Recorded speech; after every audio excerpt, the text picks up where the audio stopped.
va. Factura.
Mira, Martín, ¿qué hago yo aquí para que eso me hable? Que me quedé sin que eso me hable.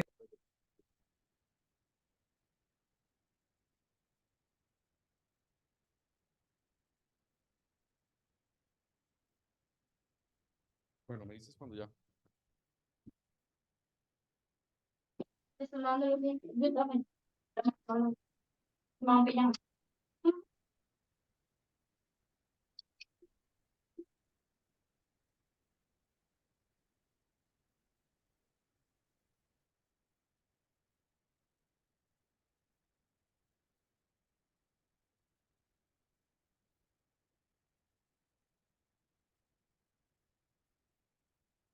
Listo. Bueno, buenas noches para todos. Mi nombre es Mario Ramírez. Soy gerente de acceso de Bristol Myers Squibb. En nombre de nuestra compañía queremos darles las gracias a las personas que están presentes hoy aquí en la ciudad de Medellín y a las más de 90 personas que están conectadas en este momento a nivel nacional. Esta es nuestra cuarta sesión de 8 que conforman el curso que estamos desarrollando de la mano con la Asociación de Medicina Familiar. Queremos darles las bienvenidas. Quiero aprovechar el espacio para contarles que antes de cerrar, en un mes estaríamos trabajando nuestra próxima sesión, que va a ser el 24 de agosto. Vía Teams también les va a llegar la invitación bajo la misma metodología que estamos manejando. Y vamos a estar hablando de síndrome mieloesplásico apoyados por un hematólogo de la ciudad de Bogotá. Con tiempo les estamos enviando las invitaciones. Hoy vamos a tener dos superconferencias con dos personas, con dos profesionales de altísimo nivel. Hoy quiero darle la palabra inicialmente al doctor Ricardo Zapata. El doctor es cirujano de tórax y trasplante pulmonar de la Universidad Autónoma de Barcelona, máster en oncología torácica, perdón, Universidad Cardenal Herrera de España. Actualmente ejerce como cirujano de tórax y en trasplante pulmonar en la clínica Cardiovid, Fundación Cardiovascular Santa María. Pues, doctor, muchísimas gracias por acompañarnos y ya puedes prender tu micrófono para empezar. Muchas gracias. Bueno, muy buenas noches, muchas gracias a todos y pues para mí es un placer estar aquí con ustedes para compartir este espacio y hablar pues de este tema tan apasionante que es el cáncer de pulmón. Vamos a...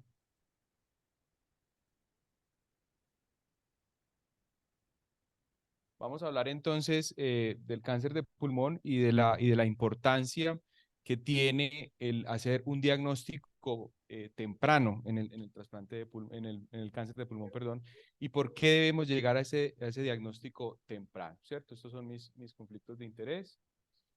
Entonces, pues vamos a partir de que el cáncer de pulmón es una enfermedad que cada vez es más frecuente en Latinoamérica, en Colombia y en el mundo. Pues ya está catalogada claramente como un problema de salud pública, básicamente porque es una enfermedad de alto costo y porque asociado al cáncer de pulmón va a estar todo el costo que se deriva del consumo de tabaco, ¿cierto? Todo lo que afecta a los ingresos familiares, el gasto que se hace en el consumo del tabaco y adicionalmente, pues los costos directos de la enfermedad y los costos indirectos de la enfermedad que son bastante significativos y lo que también significa para el sistema de salud de los países, ¿cierto? Es una enfermedad que viene, como les mencionaba, creciendo en incidencia y en prevalencia, y esto básicamente por el fenómeno que viene a nivel mundial, pero más acentuado en Latinoamérica, y es el envejecimiento poblacional. En las últimas 30 décadas, la población por encima de 65 años se ha incrementado de manera significativa y también la expectativa de vida pues se ha ido incrementando. Entonces esto pues lo que hace es que en Latinoamérica principalmente pues empieza a perder importancia las enfermedades infecciosas y los problemas materno-infantiles y empiezan a ganar importancia todas estas enfermedades crónicas no transmisibles como el cáncer de pulmón. Eh, Se ha venido generando grandes cambios también pues en las últimas décadas en cuanto al patrón del consumo de tabaquismo. Cada vez se genera más conciencia en la población con respecto al consumo de cigarrillo. También hemos tenido un entendimiento mayor en cuanto a la genética y su papel dentro del cáncer de pulmón, dentro del desarrollo del cáncer y también en el tratamiento del cáncer de pulmón. Y hemos claramente avanzado en el tratamiento, tanto en la enfermedad temprana, desde el desarrollo de nuevas técnicas quirúrgicas, desde el desarrollo de nueva tecnología en cuanto a la radioterapia, como también en los estadios avanzados donde hemos avanzado de manera significativa en cuanto a la inmunoterapia, la terapia target y el tratamiento pues para la enfermedad avanzada. Sin embargo, a pesar de que hemos mejorado mucho en cuanto a la supervivencia, y ahorita lo vamos a ver, sigue siendo la principal causa de muerte en el mundo desde el 2011. Acá tenemos pues el reporte del 2018 de Globocan, donde vemos cómo el cáncer de pulmón se sitúa en las primeras líneas en cuanto a la incidencia de la mortalidad, siendo, como les comentaba, la principal causa de muerte por cáncer en el mundo. Y en el reporte, en el último reporte, es bastante similar en los números y pues es ligeramente desplazado por el cáncer de mama, pero pues realmente tanto el cáncer de mama como el cáncer de pulmón van a ir punteando pues ambos en cuanto a la incidencia, ¿cierto?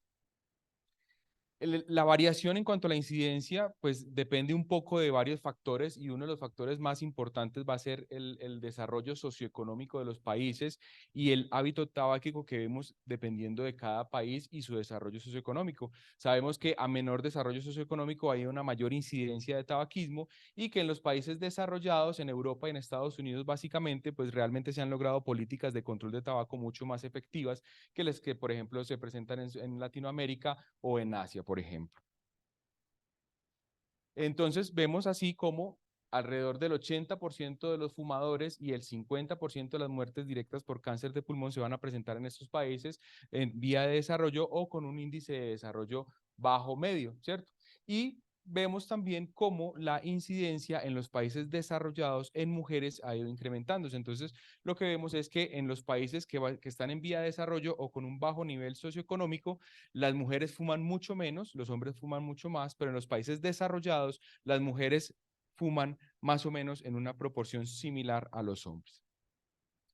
Entonces, como les mencionaba, pues la supervivencia ha ido mejorando paulatinamente. Desde el 2011 hemos logrado supervivencias un poco mejor a 5 años de manera global y esto básicamente lo hemos logrado por el control y los programas antitabaco y las clínicas de cesación de tabaco, por la implementación y la puesta en marcha de los programas de screening y por las mejorías, como les comentaba, en cuanto al tratamiento, tanto en los estadios tempranos como en los estadios más avanzados.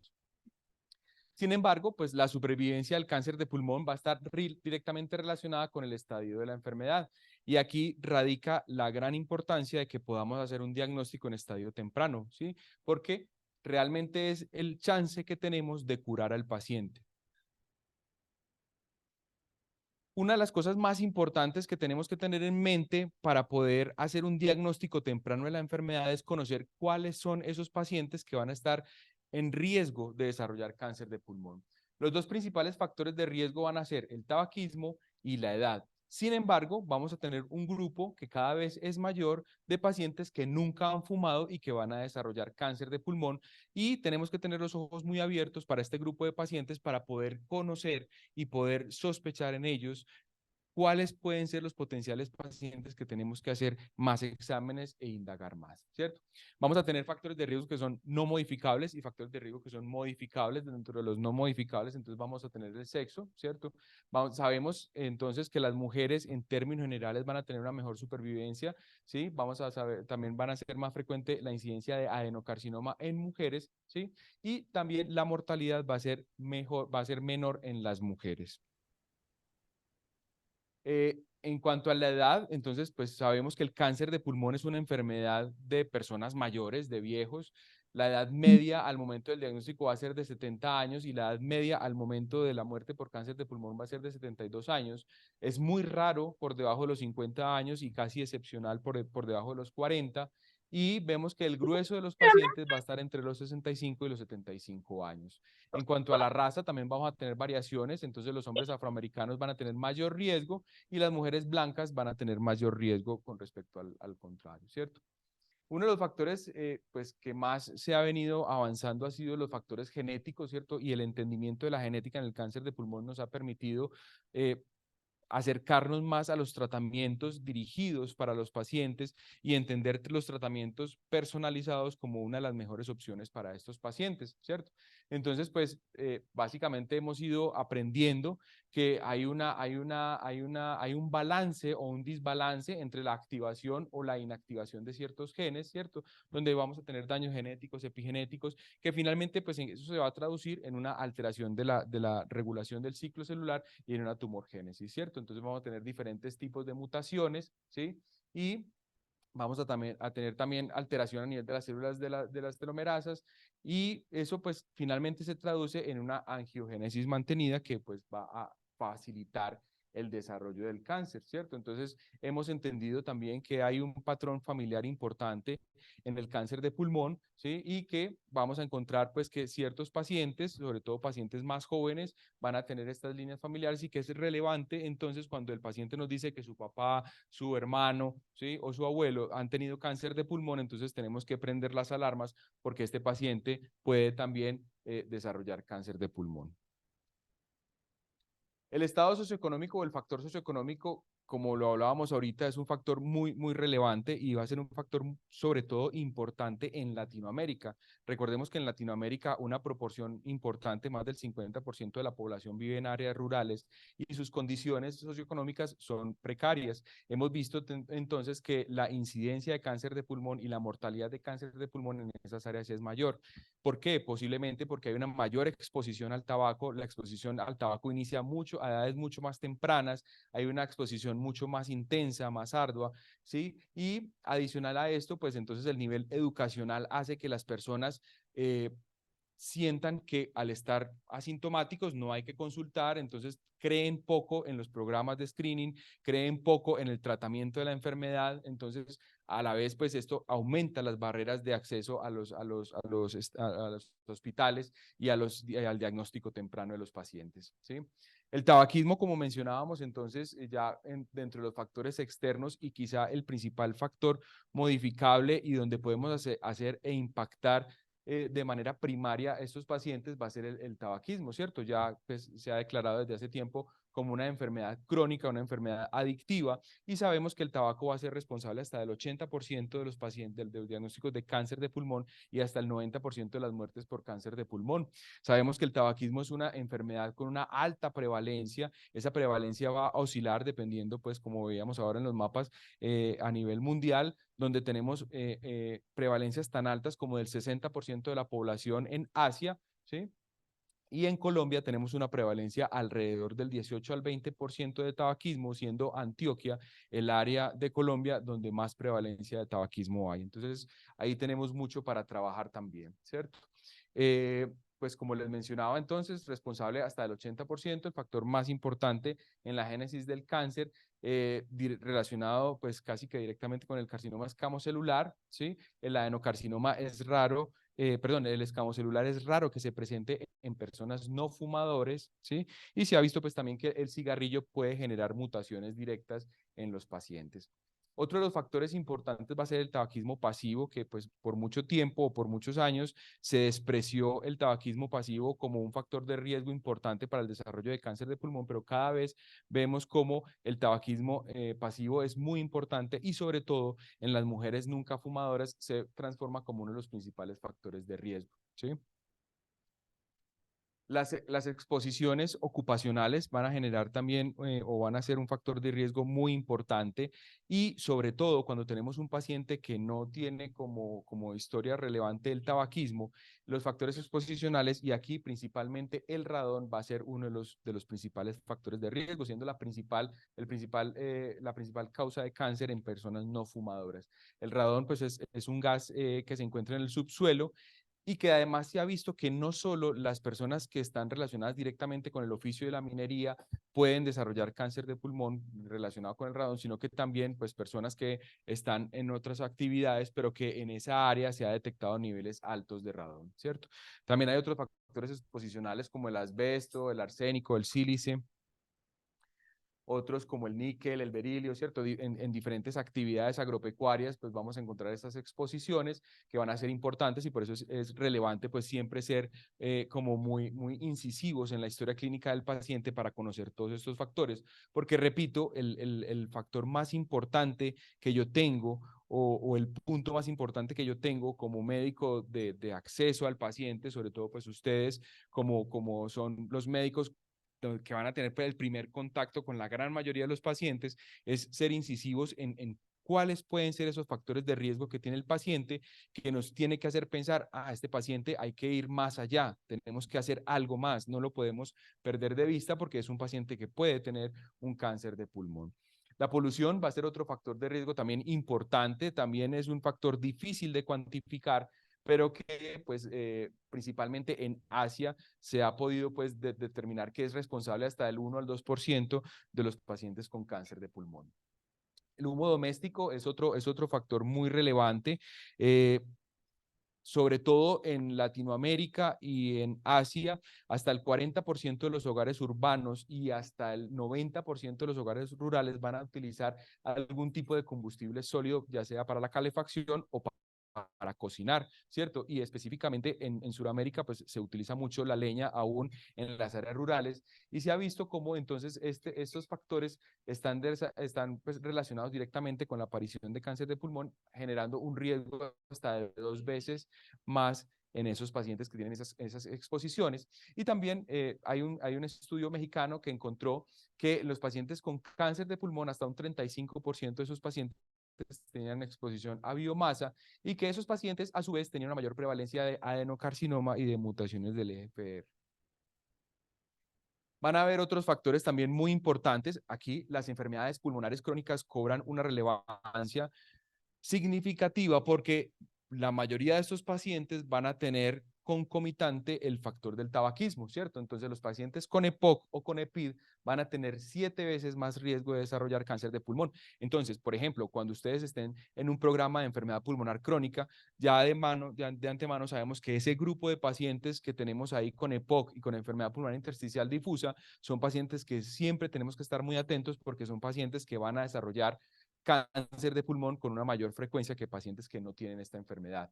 Y básicamente, pues o lo que se ha explicado pues en estos pacientes es básicamente por la vía de la inflamación crónica que genera hipoxia. La hipoxia genera liberación de factores de crecimiento tanto vasogénico como epidérmico, aumenta liberación de citoquinas y todo eso se traduce pues en una respuesta inflamatoria sostenida que finalmente pues se traduce en tumorgénesis.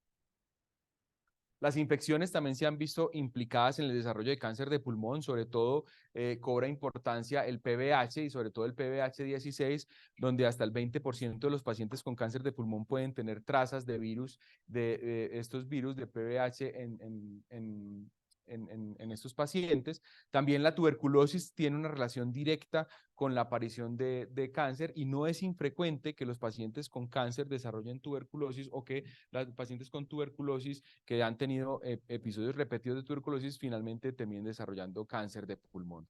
El VIH también es una infección que cada vez se viene haciendo más frecuente que los pacientes con neoplasias no atribuibles al diagnóstico SIDA pues presenten cáncer de pulmón y esta sea su causa de muerte. También vamos a encontrar entonces pues otros factores, ¿cierto? Que tienen que son más difíciles de comprobar o de verificar o que tienen una evidencia menos sólida, ¿no es cierto? Como el consumo de carnes rojas, las grasas saturadas, ¿cierto? También hay algunos estudios que han mostrado entonces que pues algunas vitaminas, ¿sí? Pueden ayudarnos pues como a la prevención, pero como les decía, pues realmente el índice de masa corporal, factores dietarios, pues realmente esto es un poco más difícil de comprobar y pues son estudios que han ido mostrando como algunas cositas que pues debemos tener en cuenta, pero que pues no es sólida la evidencia, pero que lo tenemos que tener ahí en mente. Volviendo al grupo de los no fumadores o de los nunca fumadores, hay una cosa importante y es la definición de nunca fumador, ¿cierto? ¿A quién llamamos que una persona es nunca fumadora? Pues básicamente es personas que han fumado más de 100 cigarrillos, que han fumado, perdón, menos de 100 cigarrillos en el transcurso de toda su vida.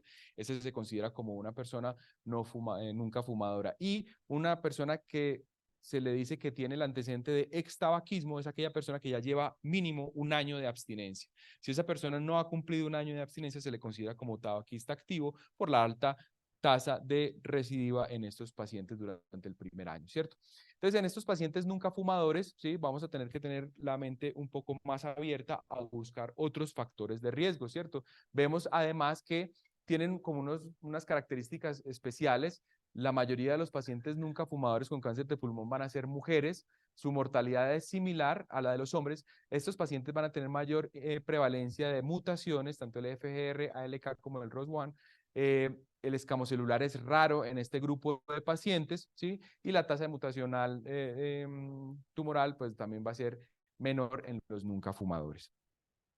Aquí vemos un pequeño esquema entonces de cuáles van a ser los factores de riesgo que tenemos que tener en mente en esos pacientes nunca fumadores, donde entonces, como decíamos ahorita, el radón va a ser el más importante, ¿sí?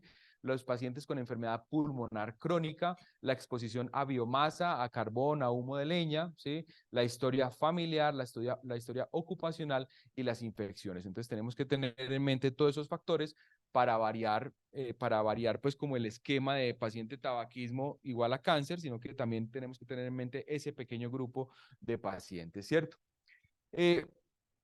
Sin lugar a dudas, la mejor forma de poder llegar a un diagnóstico temprano en el cáncer de pulmón es haciendo screening, ¿cierto? Esto hace ya años que empezaron, pues como todos los estudios, a mostrar sus primeros pinitos sobre los resultados del screening en cáncer de pulmón. Inicialmente se intentó hacer screening con radiografía de tórax, después se intentó hacer citología de esputo, luego se combinó la radiografía de tórax con la citología de esputo y pues finalmente aparece el tag de baja dosis, ¿cierto? Y pues ya en lo que hemos acumulado en todo este tiempo en la literatura es que realmente el screening de cáncer de pulmón es efectivo en cuanto a poder disminuir la mortalidad de los pacientes y no solo en cuanto a impactar la mortalidad directamente, sino que también nos va a permitir desplazar el diagnóstico a los estadios tempranos y por ende entonces vamos a tener mayor probabilidad de curar los pacientes ofreciéndoles un tratamiento en un estadio temprano. Como les decía, entonces ha habido pues múltiples intentos de hacer screening de cáncer de pulmón. Claramente la radiografía de tórax, la citología de esputo y la combinación de radiografía y citología de esputo no han mostrado ningún avance o ninguna significancia en cuanto a reducir la mortalidad de estos pacientes, ¿sí? Pero una vez empieza a aparecer el tag de baja dosis, entonces encontramos que es una herramienta muy útil porque tiene una muy buena sensibilidad, tiene una especificidad que es bastante adecuada, ¿sí? Entonces, finalmente puede reducir la mortalidad y realmente la radiación es baja, ¿cierto? Realmente la radiación es casi cercana a la radiación que se genera por el medio ambiente, ¿cierto? Entonces, la radiación acumulada por el medio ambiente en un año es de 2.4 milisieverts. Entonces vemos que realmente pues los perjuicios potenciales de hacer un screening con tag de baja dosis realmente son raros, ¿cierto? Entonces el tag de baja dosis va a ser la primera herramienta o la primera prueba diagnóstica que nos consigue una reducción significativa en la mortalidad por cáncer de pulmón. Los estudios matrices para esto fueron el NLST y el estudio de Nelson y encontramos adicionalmente que el screening va a ser realmente importante en las poblaciones de alto riesgo, es decir, tenemos que seleccionar muy bien los pacientes que les vamos a hacer screening para que sea una herramienta costo efectiva y que realmente logremos impactar la mortalidad de los pacientes, ¿cierto? Y esto también nos ayudó la estandarización de la lectura, porque lo que veíamos inicialmente con los estudios de screening era que teníamos una tasa muy alta de falsos positivos, pero cuando se hizo la estandarización con el long-RADS, fue como la manera en que todos los radiólogos leían el tag de baja dosis y lo clasificaban en 4 puntos, y dependiendo de esos 4 puntos podríamos hacer una intervención adecuada. Entonces logramos disminuir esa tasa de falsos positivos. Y la educación debe ir siempre de la mano de los programas de screening. No tiene ningún sentido que hagamos un programa de screening si no tenemos de la mano una clínica de cesación de tabaco, por ejemplo, y tenemos de la mano la educación, tanto para el paciente como para los médicos, ¿cierto? Porque si tenemos un programa de screening, pero no sabemos qué vamos a hacer con los pacientes que salen como sospechosos a continuación, realmente no estamos haciendo nada. Entonces, de la mano de los programas de screening tenemos que tener unas rutas claras establecidas de qué va a pasar con esos pacientes, ¿cierto? ¿Y qué es una ruta en cáncer de pulmón? Es simple, es algo muy sencillo, ¿cierto? Es un paciente que tiene un factor de riesgo, que le hacemos una prueba de detección temprana, que tiene una tensión en un tiempo determinado, que debe ser un tiempo óptimo para hacer unos exámenes que son los mínimos necesarios para que el paciente pueda estar diagnosticado, estadificado y finalmente pueda llegar al tratamiento adecuado de la enfermedad. Todo esto en un tiempo que sea un tiempo óptimo, ¿cierto? Entonces tenemos que enlazar todos esos factores con los programas de screening para poder que esto nos funcione, ¿cierto? Esta es una revisión que me gusta bastante a mí, es la revisión del Task Force en cuanto al screening, ¿sí? Donde pues realmente ellos encuentran pues un poco lo que ya sabíamos, y es que los dos estudios que mencionamos ahorita, el NLST y el Nelson, pues van a ser los dos estudios que van a tener una potencia estadística suficiente para poder detectar el beneficio del screening en cuanto a impactar la mortalidad por cáncer de pulmón, ¿cierto? Entonces realmente encuentran que el screening de cáncer de pulmón pues nos reduce el riesgo relativo de muerte en un 20% y que a 10 años de seguimiento vamos a tener todavía un riesgo relativo con una significancia estadística a favor del screening, ¿cierto? Entonces debemos realizar, y entonces esto nos muestra que cuando realizamos el screening entre los 50 y los 80 años en pacientes con un IPA de 20, es decir, con un tabaquismo pesado y que tenga una abstinencia de menos de 15 años, encontramos que hay una reducción en la mortalidad del cáncer, poco más de 3 puntos, y que hay una ganancia en años vividos también de manera significativa. Entonces, debemos hacer, la recomendación es que se haga programas de screening en pacientes adultos entre los 50 y los 80 años que tengan un factor de riesgo claro para desarrollar cáncer de pulmón y que ellos lo definen como un tabaquismo activo, pesado, con un IPA por encima de 20, ¿sí? O que sean pacientes que tuvieron una exposición al tabaco con un IPA por encima de 20 y que tengan una abstinencia menor de 15 años, ¿sí?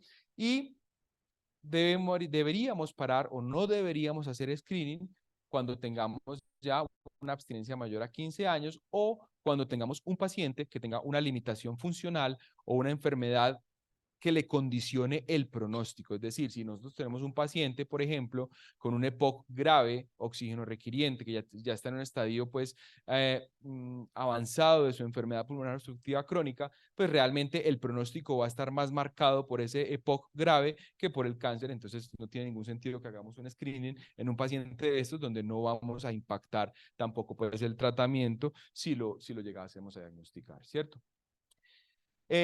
El otro punto que les mencionaba importante de los programas de screening es que más allá de impactar la mortalidad, ¿cierto? Vamos a lograr ir haciendo un switch en cuanto al diagnóstico. Actualmente, el 70%, casi el 80% de los pacientes que se diagnostican de cáncer de pulmón en Colombia van a estar en una enfermedad avanzada, un estadio 3 o 4, donde pues realmente las herramientas terapéuticas son un poco más restringidas para lograr una curación, ¿cierto? Entonces, estos pacientes van a tener menor probabilidad de curarse de la enfermedad, por un lado. Por otro lado, los costos de la enfermedad van a ser altísimos, ¿cierto? No es lo mismo que yo trate un paciente en estadio 1, donde el paciente vamos a curar la enfermedad, el paciente se va a reincorporar rápidamente a su vida laboral, ¿sí? Entonces vamos a disminuir tanto los costos directos de la enfermedad como los costos indirectos de la enfermedad. Mientras que un paciente en estadio 4, los costos pues van a ser muchísimo más altos, ¿cierto? Entonces vamos a lograr rotar ese diagnóstico a los estadios tempranos, pudiendo pues, como les menciono, entonces curar la enfermedad. Una cosa importante es que realmente los estudios matrices del screening son realizados o en Europa o en Estados Unidos, ¿cierto? Y pues no podemos homogenizar la población a las poblaciones norteamericanas o a las poblaciones europeas, ¿cierto? Y tenemos entonces que tener esto en cuenta para, como les mencionaba ahorita, ser perspicaces en la detección de los pacientes. Y traigo este estudio a colación básicamente es porque nos hace énfasis en la diferencia, por ejemplo, en los pacientes en China y en los pacientes en Estados Unidos, ¿cierto? En China, el grueso de los pacientes van a ser hombres fumadores.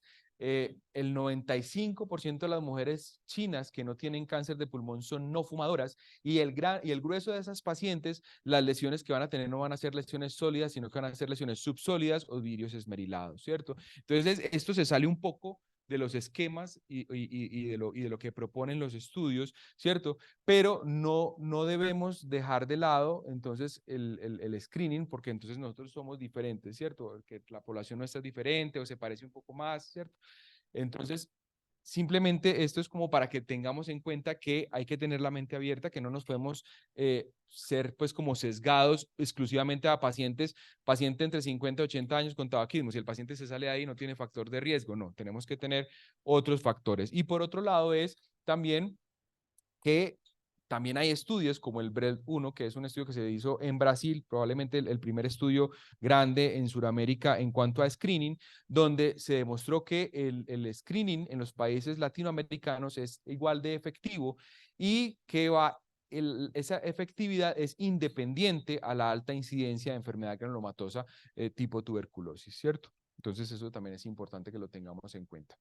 Aquí analizamos un poco los resultados de un programa de screening, ¿cierto? Entonces, aproximadamente el 13% de los TAC de baja dosis que hacemos basales y el 5% de los TAC que hacemos cada año nos va a dar un hallazgo positivo y de esos el 10% van a llegar a una biopsia pulmonar donde el 92% van a tener una malignidad y el 97% de esos pacientes va a tener un cáncer de pulmón.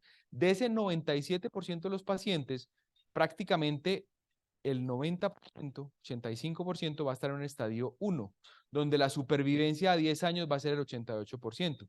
Pero además, si yo a esos pacientes los opero en el primer mes del diagnóstico, la supervivencia va a ser del 92%. Entonces, miren la importancia que tenemos, no sé si recuerdan una de las diapositivas iniciales donde veíamos que la mortalidad va a estar directamente relacionada con el estadio y mirábamos por ahí el estadio 3 y el estadio 4 y lo comparamos con estas supervivencias a 10 años y entonces ahí vemos la relevancia de implementar un programa de screening, ¿sí? En las diferentes ciudades y que ese programa de screening vaya encauzado dentro de un grupo multidisciplinario, dentro de una ruta de cáncer de pulmón. Aquí cuando lo comparamos un poco, el cáncer de pulmón con el cáncer de mama en sus diferentes programas de screening, entonces vemos que realmente pues el cáncer de pulmón, el screening de cáncer de pulmón es casi igual o mejor al screening de cáncer de mama, ¿cierto? Entonces no lo podemos dejar de lado y tenemos que recordar en este sentido que el cáncer de pulmón es el cáncer más costoso que hay en cuanto a costos, es el más alto, es el principal, ¿cierto? Entonces, el diagnóstico temprano es la clave en el cáncer de pulmón para poder mejorar la supervivencia, ¿cierto? Entonces, tenemos que hacer determinación de poblaciones de riesgo. Entonces, ya sabemos que los pacientes con enfermedades respiratorias crónicas, ya sabemos que los pacientes que trabajan, por ejemplo, en las minas y que tienen exposición alta al sílice, por ejemplo, pacientes que tienen exposición al asbesto, ¿sí? Los pacientes, obviamente, los fumadores, ¿sí? También tenemos que tener en cuenta aquellas mujeres campesinas que viven en áreas retiradas, que cocinan con humo de leña, que además el marido se fuma 4 o 5 paquetes de cigarrillos al día, ¿cierto? Entonces, son todas esas poblaciones las que tenemos que ir seleccionando, ¿sí? Y que tenemos que ir teniendo en cuenta para poder llegar a un diagnóstico temprano. Tenemos que ser partícipes de la detección activa de los pacientes. Recordemos que el cáncer de pulmón es una enfermedad eminentemente asintomática. Cuando el paciente hace síntomas en el cáncer de pulmón, rara vez tenemos algo de tratamiento con intención curativa para ofrecer. Entonces tenemos que ser activos en esa detección de los pacientes, valorar los factores de riesgo, ser unos partícipes en nuestras instituciones para poder implementar programas de screening y programas de clínicas de cesación de tabaco, ¿sí? Esforzarnos para poder hacer el diagnóstico y ayudar a construir rutas de acceso para los pacientes, para que el paciente no pierda tiempo. Es súper importante que el paciente, una vez le diagnosticamos una lesión sospechosa en un TAC, no empiece a dar vueltas por los diferentes especialistas y entonces el uno le pide una broncoscopia, el otro le pide otro TAC, entonces el otro le pide un TAC contrastado, el otro le pide otra broncoscopia, y vemos que los pacientes pasan 2 y 3 meses dando vueltas por todos los especialistas, pero ninguno le concluye al paciente lo que realmente tiene que hacerse. Entonces tenemos que tratar de evitar esos loops que hacen los pacientes,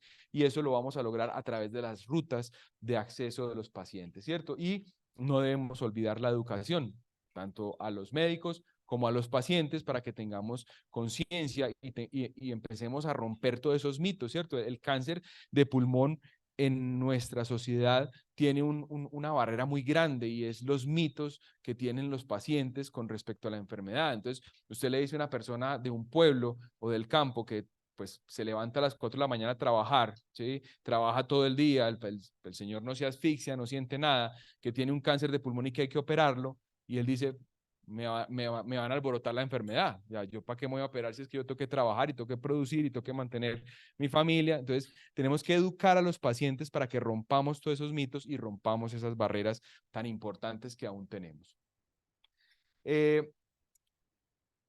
Como les mencionaba, entonces tenemos que procurar al máximo poder implementar programas de screening, ¿cierto? Entonces el screening, tenemos que ser unos convencidos de que los programas de screening realmente van a salvar vidas en pacientes con cáncer de pulmón. Es un examen que es costo efectivo, tanto en dinero como en calidad de vida para los pacientes, ¿cierto? Y debemos ser muy enfáticos en procurar la cesación del tabaco en los pacientes, de incrementar las políticas gubernamentales y ayudar a incrementar esas políticas gubernamentales antitabaco, ¿cierto? Y pues como les decía, realmente pues educar a los pacientes, ¿cierto? Entonces, ¿qué vamos a tener de prioridad, ¿cierto? El control del tabaquismo, que ya vimos que es el principal factor de riesgo y que está relacionado en un número muy alto de las muertes por cáncer de pulmón. Tenemos que hacer mucho énfasis en el diagnóstico temprano. ¿Y cómo lo vamos a lograr? Programas de screening, unas rutas adecuadas en la atención y tratamiento de los pacientes, la educación de los pacientes, la educación de los médicos, la educación a los entes gubernamentales que se encargan de generar o facilitar ese acceso a la salud, ¿cierto? Y la accesibilidad, pues, al sistema de salud, que es un poco más compleja, pero que es nuestra realidad, ¿cierto? Tenemos que trabajar con la realidad que tenemos en cuanto a la accesibilidad del sistema de salud y las áreas rurales que son extensas en nuestro medio, ¿cierto? Y, pues, debemos entonces hacer énfasis en que siempre tenemos que procurar un tratamiento adecuado, ¿cierto? Nada nos logramos con hacer un diagnóstico, como les decía ahorita, hacemos un diagnóstico temprano, excelente, el paciente tiene cáncer de pulmón, pasan 3 meses y nadie le ha hecho nada, no hay ningún tratamiento, ¿cierto? Entonces perdemos esa ventana terapéutica del paciente. Debemos también hacer énfasis en los grupos multidisciplinarios, con énfasis en el servicio paliativo y en el acompañamiento del paciente y en la educación del paciente. Entonces, pues, el mensaje más importante es que realmente el diagnóstico temprano en cáncer de pulmón salva vidas, ¿cierto? Y nosotros, pues, tenemos que ser partícipes de este diagnóstico temprano. Muchas gracias. Doctor, muchísimas gracias. Vamos a tener 10 minuticos para preguntas. Tenemos unas preguntas aquí en el auditorio y ahí abrimos el canal para las 157 personas que están conectadas, ¿vale? Buenas noches, doctor. Muchas gracias por su excelente presentación. Tengo 2 preguntas. A ver qué información nos tiene. Si sabemos desde la cuenta de alto costo, con datos recientes, que la mayoría del 75% de los pacientes los diagnosticamos en estadio 4. Tenemos una reciente entrega de la Revista Colombiana de Cancerología, una revisión muy interesante sobre tamizaje de cáncer de pulmón. La pregunta sería, ¿qué tan cerca estamos de una guía colombiana? Si de pronto usted tiene algún dato en relación. Esa es la primera pregunta. Bueno, desde las sociedades de cirugía de tórax, azocoltórax, desde la sociedad de radiología, de Patología y Asoneumocito, que es la Sociedad de Neumología y Cirugía de Tórax, se viene más o menos hace unos 2 años trabajando primero en todo el tema de regulación del TAC de baja dosis, porque realmente en Colombia eso no estaba ni regulado ni reglamentado, entonces se ha venido como trabajando en todos los estudios de costo-efectividad para poder que se incluya el TAC de baja dosis, y de la mano de esto pues se ha venido trabajando también como en la implementación del screening en Colombia, ¿cierto? Se ha venido trabajando desde las sociedades en eso. Pero guía como tal, A la fecha se han trabajado guías y se están pues trabajando unas guías desde las sociedades, pero creo que aún no se han publicado, creo que están en proceso de publicación todavía. muchas gracias, doctor. La segunda pregunta, en relación con el uso de estos nuevos dispositivos como vapeadores, que si bien es cierto, tenemos evidencia muy reciente de que producen productos de la combustión como metales pesados, etcétera. La pregunta sería si de pronto ya tenemos algo en la literatura que pueda asociar el uso de estos dispositivos también al cáncer de pulmón. Sí, ahorita pues digamos que el problema grande de los vapeadores es que primero no hay una regulación, no hay una legislación clara, ¿cierto? En cuanto al uso de vapeadores, eso dificulta mucho las cosas porque realmente pues el acceso es muy abierto. Eh, ya hay estudios y publicaciones de enfermedad intersticial aguda asociada al vapeo, incluso hay algunos reportes de casos de trasplante de pulmón en adolescentes y pacientes jóvenes secundaria a esta enfermedad intersticial aguda. Y también hay un estudio que pues no sé si ya culminó, que estaba haciendo la doctora Alejandra Cañas, donde pues ella estaba evaluando la relación del vapeo con las alteraciones genéticas y epigenéticas. Y digamos que sí se veía que había una relación directa pues, en cuanto al consumo de vapo y alteraciones genéticas que favorecían el desarrollo de cáncer. Creo que el estudio inicial había sido en ratas y estos resultados fueron los iniciales, y creo que ahorita ya están en curso del otro estudio. Entonces, eso pues está avanzando. Digamos que el problema es que pues es una moda relativamente reciente, ¿cierto? Entonces, pues nos falta todavía tiempo para evaluar a largo plazo qué es lo que va a pasar con estas personas.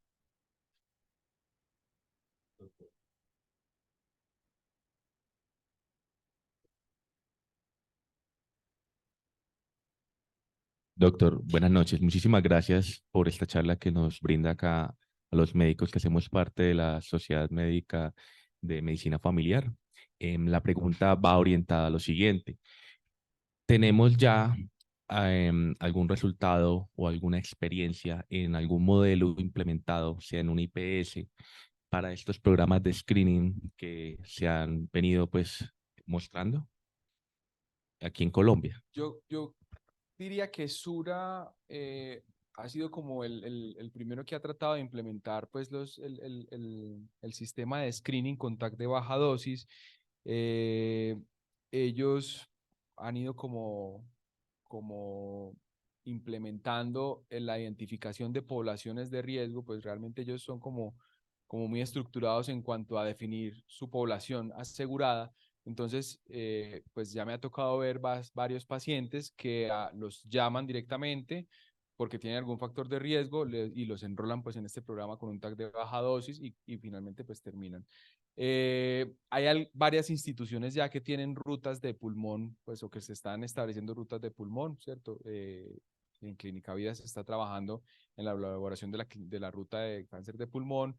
En las Américas también se está pues como estableciendo esa ruta cáncer de pulmón pues en AUNA. Entonces pues sí, se ha ido como trabajando y tratando de implementar pues este sistema de screening y las rutas. Doctor, tenemos un par de preguntas en el chat. Vamos a darle el canal al chat. Adelante, Daisy. Ok, gracias. Buenas noches, doctor. Tenemos aquí la primera pregunta. ¿Cómo Un podemos segundo, Daisy. tamizar en las Daisy, zonas donde... dame un segundo, por favor. ¿Me escuchan?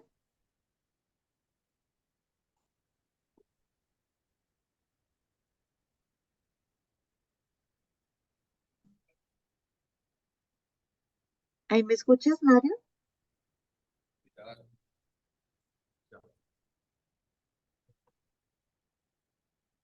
Sí, Daisy, adelante. Ok, gracias. ¿Cómo se puede tamizar en las zonas donde no se encuentre fácil acceso a la tomografía? Si hay alguna posibilidad de tamizaje, doctor, en ese caso.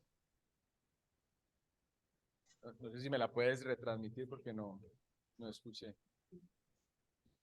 Segundo, doctor, si yo la tengo acá en el chat.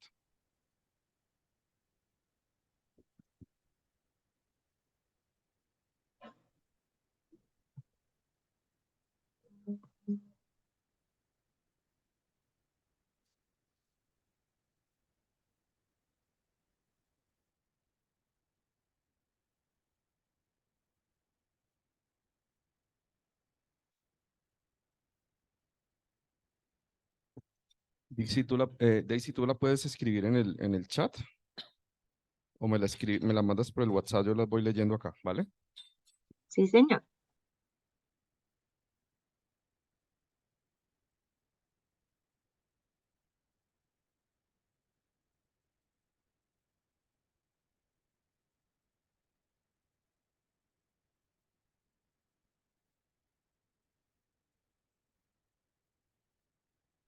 ¿Cómo se lee ahí?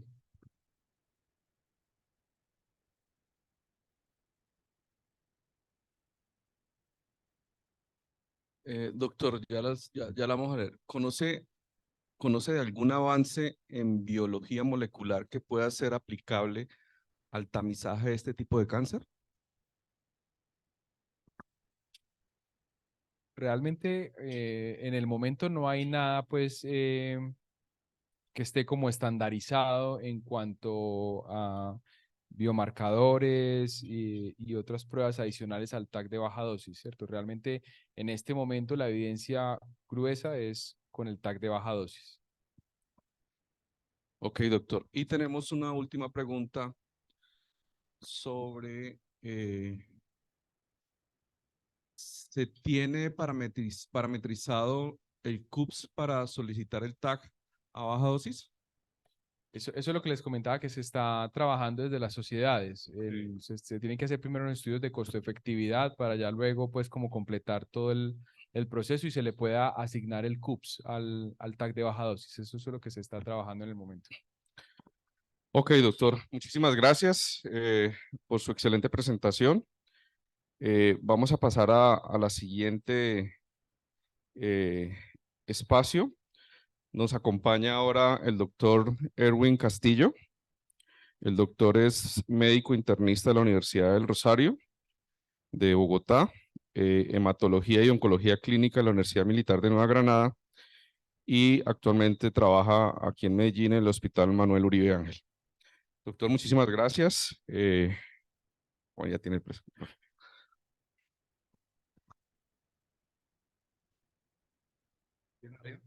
Aló. Ok.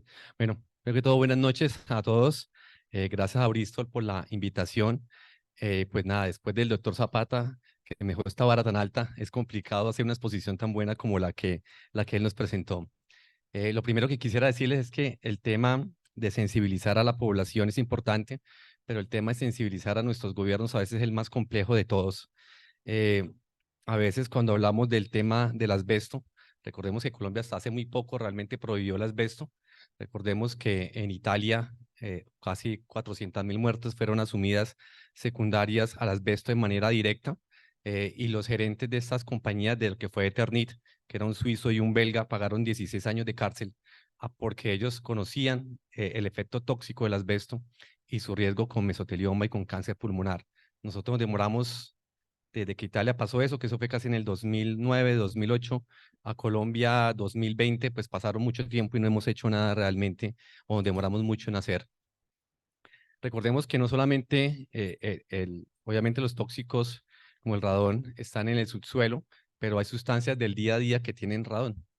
Nosotros no conocemos, o muy pocos conocemos quizás, que el granito el granito con el cual hacen los mesones de cocina, el granito con el cual muchos pisos de las casas tienen, muchos centros comerciales tienen, es un liberador de radón y que los tenemos en todos lados y que no ha existido una política respecto a esta parte. Recientemente las cocinas dejaron de ser en granito para pasar a ser en cuarzón o en neolito o cualquier otra cosa, pero realmente no existe todavía una comunicación con respecto a esa parte. Entonces es importante que las políticas del país realmente vayan un poquitico más avanzadas y que a veces el tema económico pues no interfiera tanto como lo hace. Vamos aquí a mirar esta parte. Pues bueno, básicamente el tema de ahorita es mirar un poquitico el avance en cáncer de pulmón. La idea es, pues, ustedes no van a ser oncólogos clínicos, no van a prescribir los medicamentos de quimioterapia, pero sí ver un poco cómo ha cambiado el asunto y cómo la cosa no es igual a lo que era hace 20 años en el manejo de esta enfermedad. Y pues aquí vemos un poquitico la parte histórica, aquí vemos lo que era Bogotá, lo que era la Plaza Simón Bolívar y vemos cómo era todo hace casi 50, 60 años y vemos cómo todo a través del tiempo ha venido cambiando y cómo el desarrollo no solamente se ve en el transporte, se ve en las telecomunicaciones, sino que también se ha visto mucho en el avance del tratamiento del cáncer de pulmón. Hace un par de años, hace que 20, 30 años, un paciente que tenía un nódulo pulmonar, su manera de saber qué era lo que tenía era hacer una broncoscopia cuando era asequible este tipo de procedimiento diagnóstico. Con esta broncoscopia se tomaba una citología, un lavado broncoalveolar. En algunos casos se tomaba la biopsia transbronquial y finalmente eso se enviaba al patólogo y el patólogo a través de un microscopio, ¿sí? Nos decía básicamente esto: un tumor de célula pequeña o un tumor de célula grande. Eso era todo lo que teníamos alrededor del año 1990. El patólogo, después de un buen tiempo, solamente nos daba ese resultado: tumor de célula pequeña y tumor de célula grande. ¿Sí? Basados en esto, fue más o menos el cerca del 85 a 90% de los tumores de pulmón son de células no pequeñas. ¿Sí? Estos tumores pues, son los típicos escamos celulares, los típicos adenocarcinomas o el tumor de células grande de pulmón. El tumor de célula pequeña de pulmón es un poco menos frecuente, sin embargo, es en la población que tiene alta exposición a tabaco, se ve un poco más, y son tumores de células pequeñas, como su nombre lo dice, y que tienen un componente neuroendocrino.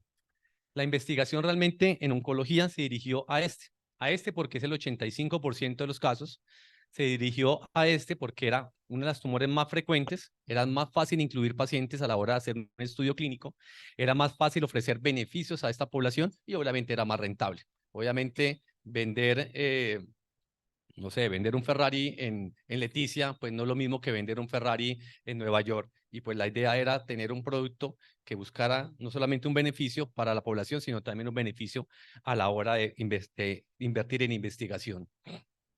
Para mucha gente todavía el trabajo del oncólogo es era meter un bombazo, meter una quimioterapia, se te caía el cabello, náuseas, vómito, y finalmente mataba 99% de células buenas, un 1% de células malas, y teníamos un pocotón de eventos adversos.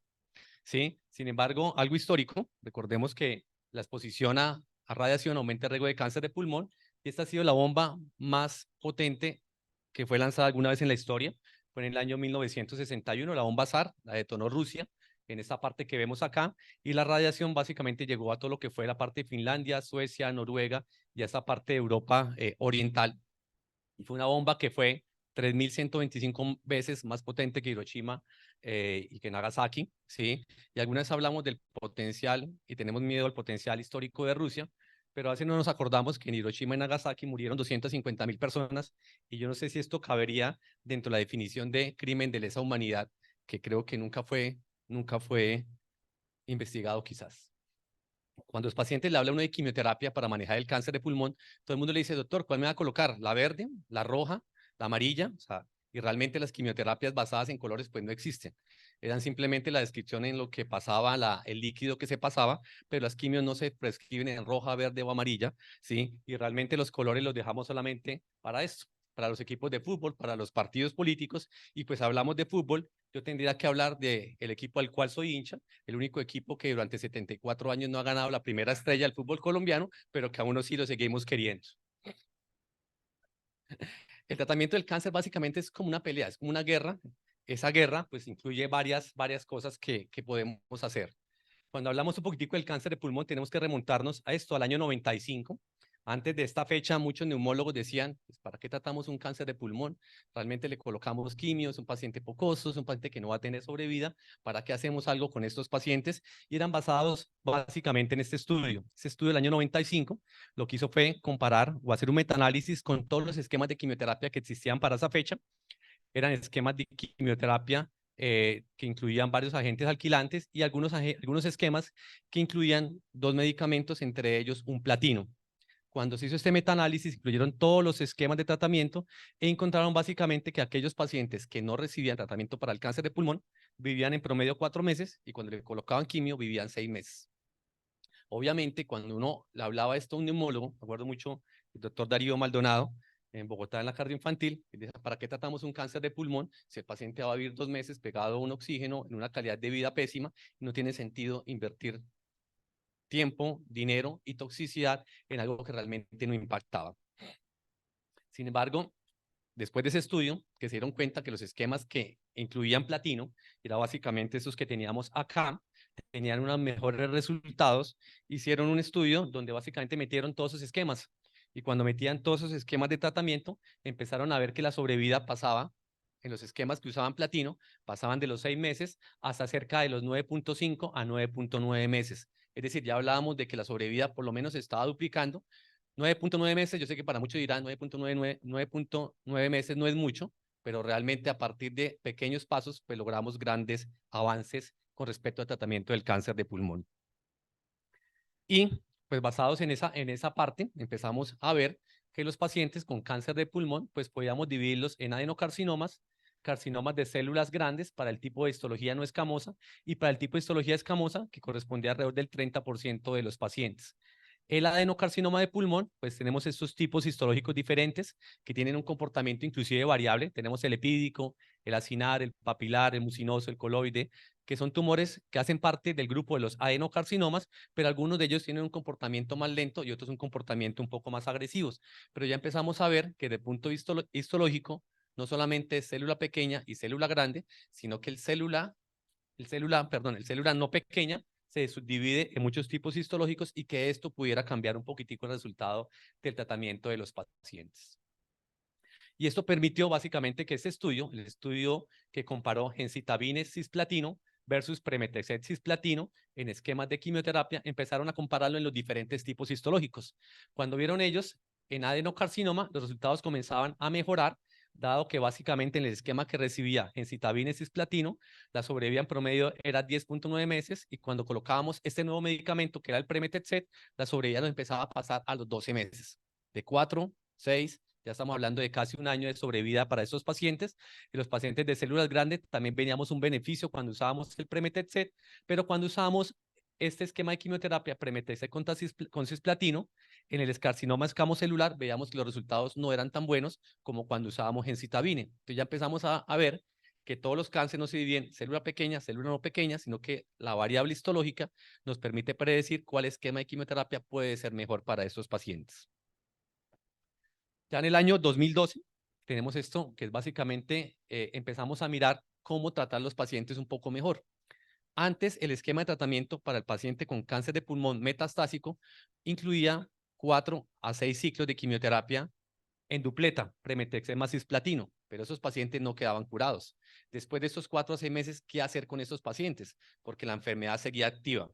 Seguir dándole cisplatinos de manera indefinida, pues no era lo más adecuado, porque el cisplatino es un medicamento con una toxicidad importante, es un medicamento que produce tinnitus, produce hipoacusia, puede producir disfunción renal, puede producir neuropatía, pues 4 ciclos quizás no cause mucha cosa, pero dárselo durante un año, pues la toxicidad sí es una toxicidad que se va a ir sumando y afectando la calidad de vida de los pacientes.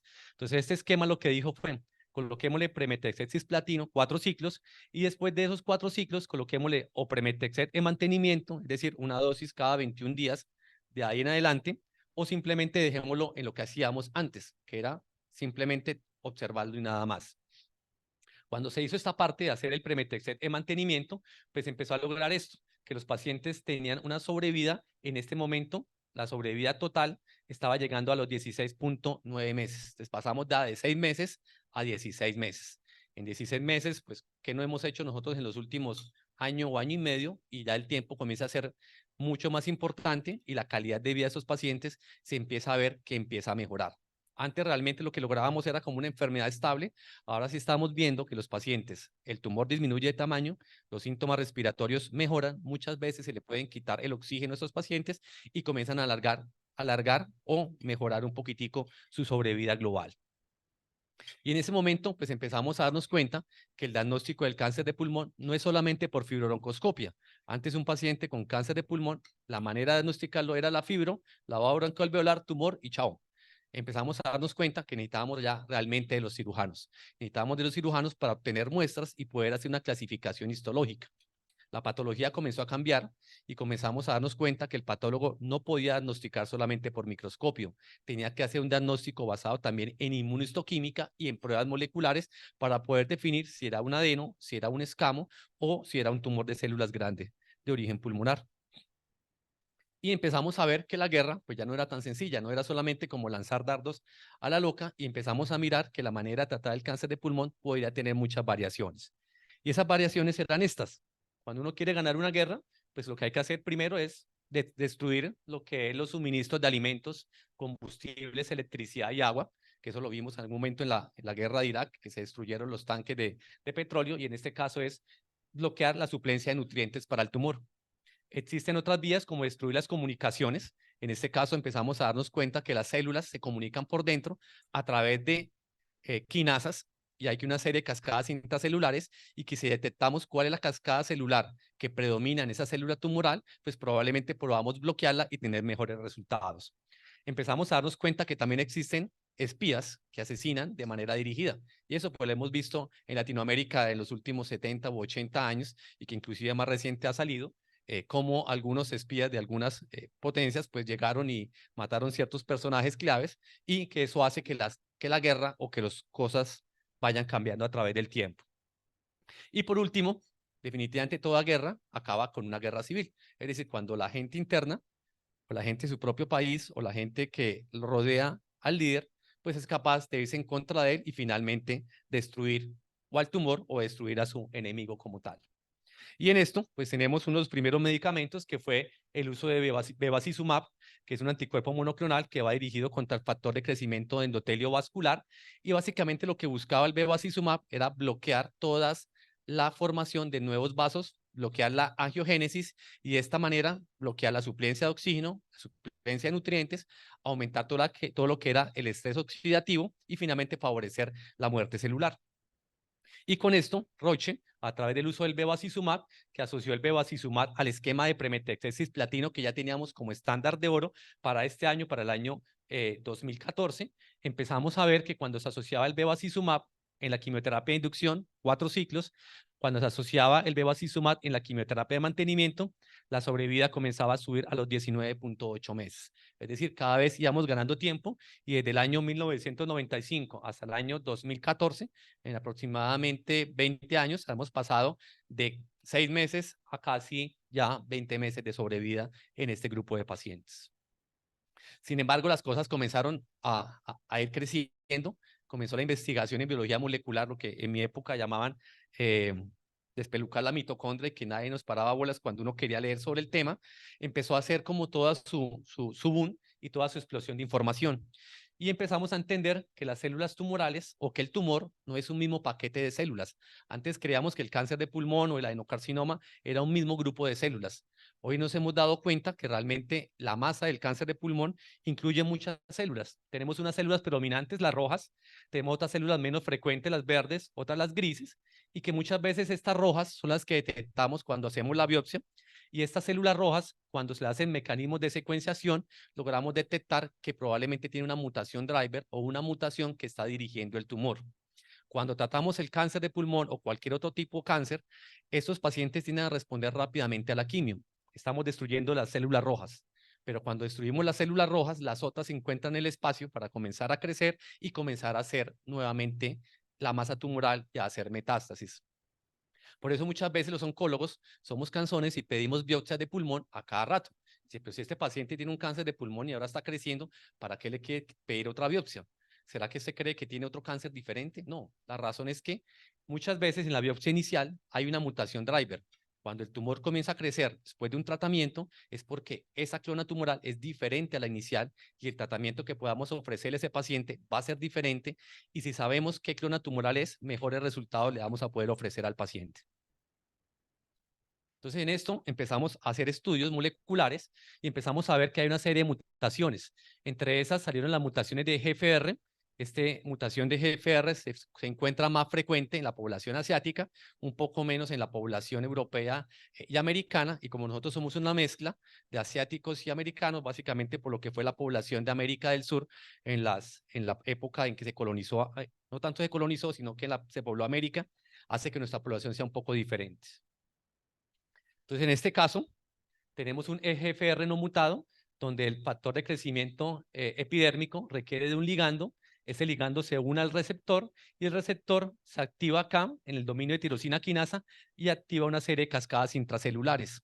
Cuando hay mutación en este receptor, pues el receptor, independiente de la presencia del ligando, va a estar todo el tiempo activando toda esa serie de cascadas intracelulares que van a favorecer la proliferación, la angiogénesis, la invasión y que finalmente inhiben la apoptosis y favorecen que las células tumorales adquieran esa característica de tener una proliferación casi que indefinida y no controlada. Medicamentos que aparecieron para poder bloquear esta mutación de GFR. Aparecieron un primer grupo que fue el erlotinib y el gefitinib, un segundo grupo que fue el dacotinib y el afatinib y un tercer grupo que tenemos el osimertinib. Hoy todos estos medicamentos están disponibles en Colombia y básicamente lo que empezaron a demostrar estos medicamentos fue esto. Este fue un estudio, último estudio de osimertinib versus comparado con los de primera línea, y este estudio empezó a demostrar esto. Sobrevida de 38.6 meses. De 4 meses sin tratamiento, 6 meses con tratamiento, estamos hablando de casi 3 años. Cuando uno es papá y le dicen a uno que se va a morir en 4 meses o va a ganar 3 años de sobrevida, pues yo trato de intentarlo porque esta sobrevida sí tiene impacto en lo que yo haga en mi familia y en la manera en que yo disfrute la vida. Finalmente, la vida es una enfermedad terminal. Yo no creo que ninguno de nosotros estemos pensando que vamos a ser inmortales y lo que tenemos que saber es que finalmente la vida está es para disfrutarla y ese tiempo que ganemos adicional es un tiempo que tiene impacto. Yo me acuerdo en el primer paciente que se comenzó a usar el erlotinib en Colombia, un paciente que vive en Bogotá en la cardioinfantil, y ese fue un pacientico, creo que era muy querido, la hija era muy bonita, no mentiras, básicamente era un paciente muy querido, y ese paciente fue uno de los primeros que usó erlotinib en Colombia. Me acuerdo que el paciente me decía, doctor, cuando yo estuve hospitalizado, muchos de los que vinieron a verme pensaron que yo me moría, el paciente pasó a vivir casi unos 5 o 6 años, y en este periodo de tiempo, muchos de ellos se han muerto, pensando que yo me moría primero. Me acuerdo que muchas veces la hija le decía, papá, ¿qué vamos a hacer en diciembre? Y él decía, mi hija, yo aquí a diciembre voy a estar muerto. Y la hija le decía, papá, se lleva diciéndonos que se va a morir desde hace 4 años, nosotros ya nos repartimos la herencia, ya saqué deudas pensando en la herencia, y nada, usted no se va a morir, siga disfrutando la vida. Muchos de esos pacientes terminan disfrutando más este periodo de vida adicional que inclusive los años anteriores en que no se daban cuenta que la vida tenía un fin y que había que gozarla realmente. Y ese esquema de osimertinib, que es un esquema, es un medicamento que inhibe específicamente la vía de tirosina quinasa en la EGFR, ha empezado a combinarse con la quimioterapia. Es decir, antes usábamos solamente el inhibidor de tirosina quinasa y aquí comenzamos a usar osimertinib más pemetrexed más platino. E inclusive en estos pacientes que comenzamos esta tripleta, porque es el medicamento inhibidor de tirosina quinasa más la quimioterapia convencional, estamos viendo estos resultados. A los 36 meses, casi el 85% de los pacientes están vivos. Es decir, cada vez vamos a tener resultados mucho mejores porque es probable que esta curva sea mucho mejor que los 36 meses que vimos previamente. Empezaron a aparecer otra serie de medicamentos enfocados a otras vías, como en ese caso la mutación de ALK. Es una mutación que solamente está presente en el 8% de los pacientes, pero cuando tenemos medicamentos, como en este caso tenemos el crizotinib, este es un medicamento de Pfizer que comenzó a publicarse los primeros resultados alrededor del año 2014. Hoy en día, cuando tenemos crizotinib en pacientes con cáncer de pulmón ALK positivo, estamos viendo esto, sobrevidas de 47 meses. Recordemos que esta sobrevida de 47 meses, a lo que se refiere la sobrevida global, es que a los 47 meses están vivos más del 50% de los pacientes. E inclusive estamos viendo eso, unas mesetas. Cuando hablamos de mesetas, es que empezamos a ver que probablemente los tratamientos están llegando a ser inclusive curativos, ¿sí? Que probablemente este grupo de pacientes van a permanecer, si lo seguimos a través de los años, libres de enfermedad. Y empezamos a ver que en oncología, muchas de las enfermedades metastásicas, paliativas, no curables, estamos hablando hoy en día que un porcentaje de pacientes se están quizás curando con estos nuevos medicamentos que tenemos disponibles. Después de Criso, comenzaron a aparecer también otros medicamentos, como es el alectinib que es de Roche, y con Roche tenemos estos resultados. Tenemos que los resultados a 60 meses de seguimiento de los pacientes están vivos el 60% de los pacientes, ¿sí? Libres de progresión de la enfermedad. Es decir, tenemos resultados para el año 2017-2020, donde estamos viendo cómo ha cambiado la sobrevida de este grupo de pacientes. Empezaron a investigarse otras mutaciones. Tenemos la mutación de BRAF y se encontraron que alrededor del 50% de los casos de mutaciones de BRAF sí pueden tener pacientes que generalmente no responden a los esquemas de quimioterapia con platinos que usábamos previamente. Y empezaron a aparecer un poco de medicamentos, en este caso el davarafenib más el trametinib. Este es un medicamento de Novartis y empezaron a ver cómo en este grupo de pacientes, que eran los que peor le iba, los que tiraban la curva más hacia el lado de la izquierda, con estos medicamentos específicos comienzan a verse resultados mejores que lo que teníamos previamente. Obviamente, no tan buenos como los de ALK positivo, no tan buenos como los de GFR, pero estamos viendo resultados mejor que lo que ellos esperaban cuando tenían una resistencia de base al platino. La mutación de KRAS, que es la mutación más frecuente, 25 al 40% de los casos. También tenemos medicamentos disponibles para eso. En este caso tenemos este medicamento, es el sotorasib, es un medicamento que aún no está disponible en Colombia y que también está demostrando resultados mejores que cuando se tenía solamente el esquema de dupleta con platino. En los pacientes que tienen mutación en MEK, que son el 3 al 4% de los casos, también tenemos un par de medicamentos disponibles. Este caso, el tepotinib, es un medicamento que cuando se usa, sí, se empieza a encontrar esa tasa de resultados. Esta es una tabla donde dice básicamente qué tanto el tumor ha crecido. Si el tumor permanece igual, se queda en 0. Si el tumor sigue creciendo, va subiendo. Y si el tumor disminuye de tamaño, comienza a irse hacia abajo. Y cuando vemos todo este grupo de pacientes, la gran mayoría de los pacientes empezaron a tener una respuesta parcial e inclusive una respuesta completa en un grupo de pacientes en un número que no es despreciable. Hay otra mutación, que es la mutación NTRK. Esta es menos del 1% de los casos. Y en este caso también tenemos un medicamento disponible, que en este caso tenemos el larotrectinib, es un medicamento específico contra esa mutación disponible en Colombia, que también está demostrando estos resultados. Hoy en día, muchos de los tratamientos para cáncer están empezándose a hacer no por enfermedades, sino basado en mutaciones. Este medicamento fue uno de los primeros medicamentos donde ellos no hicieron un estudio específicamente en cáncer de pulmón. Cogieron todos los cánceres del cuerpo, miraron cuáles tuvieran esa mutación y a los que tuvieran la mutación le dieron el esquema de quimioterapia estándar versus el larotrectinib y empezaron a ver que la sobrevida cambia mucho en este grupo de poblaciones. Y tenemos también las terapias dirigidas a través de moléculas que dirigen los tratamientos específicamente al tumor. Muchas veces veíamos que la quimio pues, atacaba todo el cuerpo, no ataca de manera específica. Pero hoy en día tenemos algunos medicamentos sí, que pueden atacar de manera específica. Tenemos que aproximadamente el 3% de los cánceres de pulmón expresan el ER2, la misma molécula que tenemos para cáncer de mama. El ER2 es un receptor de factor de crecimiento epidérmico que todavía no sabemos cuál es su ligando, pero que existen anticuerpos monoclonales que van dirigidos específicamente contra el receptor. En ese caso tenemos trastuzumab, trastuzumab-tansina, pertuzumab y un par de medicamentos nuevos que vienen en camino. ¿Qué es lo que sucede acá? El tumor expresa el receptor, en ese caso va el trastuzumab dirigido contra el tumor, pero al trastuzumab se le agrega un medicamento adicional. En este caso es un medicamento como el TDM1 o hay otro que llama el deruxtecan que se le pegan al trastuzumab. Con respecto al TDM1, era un medicamento que alrededor de los años 50 o años 60 se usaba en quimioterapia, pero su toxicidad fue tan fuerte que se abandonó. Sin embargo, alrededor del año 2010 más o menos, empezaron ese medicamento a atarlo al trastuzumab. Y esa manera hace que el trastuzumab lleve única y exclusivamente este medicamento a las células que expresan el receptor de ER2 y cuando esta trastuzumab es endocitado, se va al interior de la célula, es liberado el TDM1 y de esa manera el TDM1 ataca de una manera dirigida a las células tumorales. Entonces estamos haciendo tratamientos dirigidos específicamente contra las células tumorales, tratando de evitar la toxicidad. Este es casi que el boom en este momento de lo que viene para el manejo de los tumores ER2 positivos, mama, gástrico, colon y pulmón, que es trastuzumab deruxtecan. Este medicamento es de una compañía japonesa, Daiichi Sankyo, y Daiichi Sankyo se asoció con AstraZeneca, y a través de AstraZeneca pues comienza como toda la comercialización mundial. Y esos pacientes que comienzan a usar este medicamento, generalmente son líneas de segunda, tercera, cuarta línea, están empezando a ver estos resultados que inclusive hablan de sobrevidas en segunda, tercera, cuarta línea de casi 17.8 meses.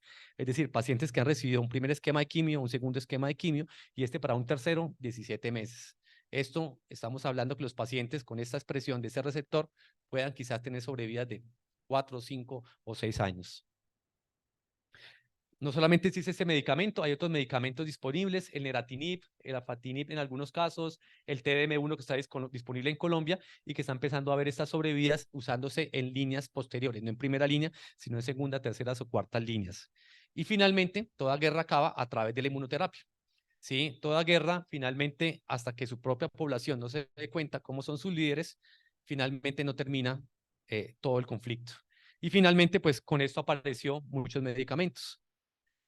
La inmunoterapia pues viene del año 2013 y el año 2014, esos dos artículos publicados en Nature in Science, que finalmente permitieron que estos dos doctores de Anderson y japonés tuvieran su premio Nobel en el año 2018. Básicamente, ¿qué es lo que sucede? Todos nosotros desarrollamos células tumorales en algún momento de nuestra vida. Simplemente que nuestras defensas, nuestro sistema inmunológico es capaz de detectarlas y al detectarlas es capaz de destruirlas. Sin embargo, cuando un tumor se desarrolla es porque ha hecho un disfraz que impide que la célula linfoide sea capaz de detectarlo y de esa manera comienza a crecer. Empezaron a darse cuenta que había un par de moléculas como el PD1 y el PDL1 que permitían esa interacción entre el linfocito y la célula tumoral. Si rompíamos esa interacción, permitíamos que el sistema inmunológico se activara y esa activación favoreciera el desarrollo de anticuerpos y que finalmente destruyera el tumor. Y es básicamente cómo detectamos cuáles tumores tienen ese mecanismo de defensa. Se puede hacer una inmunohistoquímica y esta inmunohistoquímica se hace con el marcador de PDL1 y básicamente en qué tanto exprese ese marcador las células tumorales nos permite predecir qué tanto ese tumor está usando ese mecanismo para escapar al sistema inmunológico y qué tanto pudiéramos destruirlo si bloqueamos ese sistema que tiene el tumor para esto. Aquí tenemos un par de estudios, el estudio Keynote 024, el primer estudio que salió publicado, esto fue año 2016, ESMO 2016, en Copenhague, y fue el boom, casi que fue el top en ese momento, y básicamente lo que nos dijo ese esquema de quimio era que aquellos pacientes que no tenían mutaciones driver, es decir, no tenían ALK, no tenían ROS1, no tenían EGFR, aquellos pacientes que no tenían más sino la quimioterapia convencional y que tenían una marcación de PDL1 de mayor de el 50% cuando usábamos solamente inmunoterapia, es decir, un medicamento que no producía caída del cabello, no producía náuseas, no producía vómito, empezábamos a encontrar estas sobrevidas de casi 30 meses sin usar esquemas de quimioterapia citotóxicos. Después de eso, después de esa parte de pembrolizumab en pacientes con cáncer de pulmón de tipo adenocarcinoma, empezaron a investigarse también en aquellos pacientes que no tuvieran una marcación de PDL1 tan alta como el 50%, y empezaron a combinar el pembro más la quimioterapia. Y vemos básicamente estas gráficas como la sobrevida, los medicamentos o el esquema que usa pembro más quimioterapia es la línea azul, el que no lo usa es la línea roja, y cómo comenzamos a ver que las curvas se van separando a través del tiempo y logrando mejores sobrevidas a los pacientes. Luego pembro se comenzó a usar en el otro grupo de pacientes que era el escamocelular. Primero arrancaron con adeno, luego arrancaron con escamo, y con escamo también comenzaron a ver que las curvas se separaban y que la sobrevida de esos pacientes comenzaban a cambiar. Estos son los resultados a 5 años del primer estudio de pembrolizumab, un estudio fase 1, y cuando se usa el pembro, tanto en pacientes de primera línea como pretratados, las curvas son muy separadas y estamos viendo básicamente esto, la famosa meseta, donde estamos comenzando a ver pacientes que a los 60 meses están vivos casi el 50% de los pacientes que usaron estos medicamentos. Si están vivos a los 60 meses, sabiendo que ese esquema de quimioterapia se usó por los primeros 2 años, pues es probable que esos 3 años que el paciente ha estado sin quimioterapia, podamos considerar inclusive que los pacientes metastásicos estén siendo potencialmente curados. También tenemos nivolumab. Nivolumab también comenzó un poquitico más tardecito que pembro y también comenzaron ese estudio fase 1, que fue el estudio pivotal, o el primer estudio en que ellos hablaron de inmunoterapia en cáncer de pulmón, y empezaron a ver esto. Y estos son los resultados que tenemos de NIVO alrededor de los 6 años, donde cerca del 43% está vivo por encima de 5 años, habiendo usado el medicamento por solamente 2 años. Posteriormente, NIVO se asoció con otro medicamento, que es el ipilimumab, que es un anti-CTLA-4, que es otro medicamento de quimioterapia, de inmunoterapia, y empezaron a ver esos resultados. Las curvas se separan y la sobrevida de los pacientes cada vez va mucho mejor. Estos resultados de inmunoterapia ya se ha encontrado que son independientemente, inclusive, del receptor de PDL1. Estos pacientes, entre más PDL1 expresan, te va mejor, pero no quiere decir que si no lo expresan, no les vaya a ir bien. También pueden tener resultados bastante buenos. Y pues básicamente eso es lo que yo les quería comentar a ustedes de cómo ha cambiado el tratamiento del cáncer de pulmón, y la clave de encontrar esos resultados es hacer un estudio de tamizaje que permita un diagnóstico temprano de la enfermedad. Yo sí quisiera que a veces pensáramos que yo sé que el cáncer de pulmón no es una urgencia, pero usted sabe que en nuestro medio la no urgencia es una cita a 2 años. Uno ve pacientes que llegan por urgencias, por una EPOC exacerbado, tomografía, nódulo pulmonar, lo mandan al cirujano de tórax, el cirujano de tórax lo ve a los 4 meses, le pide su imagen, le toman la imagen de control o el PET scan a los 4 o 5 meses, le hacen la biopsia a los 4 meses y probablemente antes de que le hagan la biopsia ya llegan por derrame pleural en un estado general muy deplorable, metastásico, donde ya entre más deterioro general tengamos, pues los resultados no van a ser tan buenos como lo que esperamos que podamos encontrar en esos estudios previos. Aquí simplemente quiero comentarles un paciente. Este fue el primer paciente que usó nivolumab, fue uno de los primeros que usó nivolumab en Colombia. Este paciente fue el primero que yo usé. Creo que nivolumab acaba de tener el INVIMA como 8 días antes de que lo pudimos usar. Es un paciente de 59 años que llegó al Hospital Manuel Uribe. No tenía mayores comorbilidades, era muy fumador. Era un paciente que consultó por un dolor cervical. Cuando se encontró los estudios de dolor cervical, de neurocirugía, le pidió una resonancia y le encontró a nivel de la resonancia una lesión cervical, ¿sí? Y adicionalmente tomaron una serie de tomografías que encontraron unos nódulos pulmonares y unas masas pulmonares. Este paciente en ese momento, estamos hablando de año 2015, no estaba todavía disponible la parte de inmunoterapia, y el paciente le hicieron una descompresión del canal raquídeo. Hicimos el diagnóstico de un adenocarcinoma de pulmón. En ese momento solamente estaba disponible en Colombia los medicamentos anti-EGFR. Hicimos el estudio de EGFR, salió no mutado y pues arrancamos el esquema de quimioterapia convencional, que era Pemetrexed cisplatino 4 ciclos y luego Pemetrexed de mantenimiento. Este paciente completó en total 25 ciclos de tratamiento. 25 ciclos, hablamos de casi 2 años de tratamiento en que estuvo la enfermedad controlada en una excelente calidad de vida, hasta que el año 2016 el paciente hace una progresión de la enfermedad. Hace la progresión de la enfermedad con metástasis cerebrales, hace esta lesión metastásica, el paciente no es posible hacerle resección de esta metástasis cerebral, se le plantea radioterapia holoencefálica y le planteamos un segundo esquema de quimioterapia con docetaxel, que era lo que había para la fecha. El paciente recibe 5 ciclos de docetaxel y en mayo del 2017 hace nuevamente progresión de la enfermedad. El paciente progresa y, oh maravilla, para ese momento llega Nivo a Colombia y empezamos a usar nivolumab en tercera línea. Y este paciente completa en total 2 años de nivolumab y logra una respuesta completa de la enfermedad. La enfermedad desaparece, el nivolumab lo suspendimos a los 2 años, en mayo del 2019, y el paciente permanece 2 años sin tratamiento. A los 2 años la enfermedad le reaparece nuevamente con una única lesión metastásica, una única lesión aquí a nivel del mediastino. Este paciente planteamos la posibilidad quirúrgica. En ese momento el doctor Bolívar planteó que pues, el sitio de acceso era muy complejo y realmente la posibilidad de resección quirúrgica era mínima. Y realmente planteamos fue hacer un esquema como una enfermedad estadio 3, es decir, no un estadio 4 como era al comienzo, un estadio 3, le usamos quimioterapia y radioterapia, que es el estándar para esta enfermedad estadio 3, y el paciente después de esto le continuamos en nivolumab, como nuevamente tratando de activar su sistema inmunológico. El paciente logra respuesta completa, pero el problema del paciente es que hace un dolor torácico, llega a un servicio de urgencias, esa vez fue el internista el que lo vio, el internista dijo cáncer de pulmón, ya está en 4ª línea de tratamiento, ese paciente no tiene mucho pronóstico y finalmente el paciente se murió de un evento coronario porque pensaron que era como un cáncer de pulmón, 4ª línea, que no había mucho pronóstico, el paciente estaba en respuesta completa. Entonces, por eso es importante que pensemos que esos pacientes tienen un pronóstico que ha cambiado a través del tiempo y que tener cáncer no quiere decir que no merezca nada más y que tener cáncer, muchos de esos pacientes pueden estar en respuesta completa y son candidatos para hacer todo lo que el paciente necesite. Bueno, y es básicamente eso, era cambiar un poquitico el paradigma de lo que yo vi cuando eran 4 meses a todo lo que tenemos hoy en día disponibles. Muchísimas gracias, doctor. No sé si aquí tengamos alguna pregunta. ¿Sí? Doctor, muchas gracias por su excelente presentación.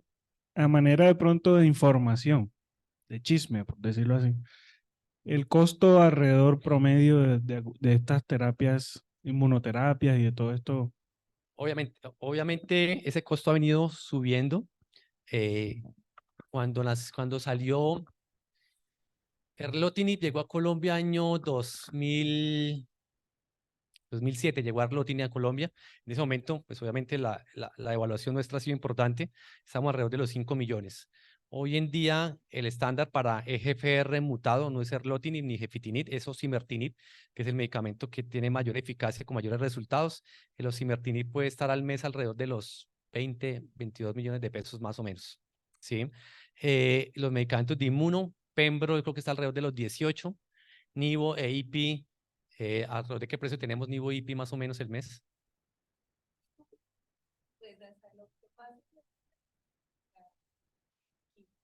Estamos alrededor de los 15 millones, ¿sí? El precio obviamente es un precio costoso, por eso la idea realmente es el avance en enfermedad metastásica es importante, pero el avance más fuerte debería ser en prevención, ¿sí?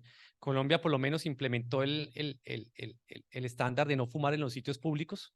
Cuando, no sé si yo no sé si soy muy viejito yo, pero cuando yo estaba en el colegio, era permitido fumar. Yo estudié en un colegio jesuita, obviamente no fue aquí en Medellín, y teníamos un nicho, un parquecito para poder fumar, y nos vendían cigarrillos en la tienda. Era legalmente aceptable, y si los profes fumaban, los papás fumaban, porque los estudiantes no podíamos fumar, y sitio donde uno entraba había cigarrillo. Hoy en día yo creo que cada vez es más consciente las personas de que debemos dejar de fumar, pero tenemos que empezar a que esa publicidad sea cada vez mayor y sobre todo prevenir las cosas que están alrededor nuestro, ¿sí? En lo que es el asbesto, con el asbesto yo creo que va a haber un gran problema en los próximos años, pues uno, porque el asbesto no se ve inmediatamente, se ve años después, y el asbesto se usó en las tejas de Colombia en los años 80, 90, y cuando esas casas sean finalmente demolidas, pues ese asbesto, ¿a qué ambiente va a ir? Sí, entonces probablemente esa tasa de incidencia de la enfermedad va a aumentar por esa predisposición a tóxicos. La polución, alguna vez decían que Medellín era muy contaminante, pero Medellín realmente no es tan contaminante. Lo que pasa es que comenzamos a medirla, que el resto del país no midiera la contaminación por los vehículos, por el ACPM, por los buses chimenea, no querría decir que no los tuvieran. Y ya tenemos un par de estudios, todos los estudios asiáticos, que muestran cómo la contaminación y la polución en estos vehículos diésel aumentan el riesgo de cáncer de pulmón con EGFR mutado, y que aquí tenemos pues ese reguero de buses chimeneas por todos lados que hacen que la contaminación sea mayor.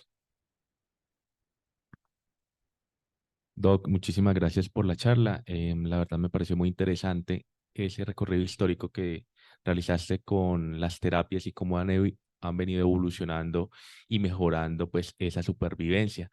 Desde su experiencia en sitios de práctica de alto nivel de complejidad, me gustaría saber si usted o en su grupo multidisciplinario han observado o han reportado esto que vemos como años de calidad de vida también asociados a estas patologías. Sí, en oncología hay que tres variables, bueno, se miden varias variables. En oncología, en enfermedad no metastásica, se mide básicamente calidad de vida, sobrevida libre de recaída y sobrevida global. Sí, son los parámetros que se miden.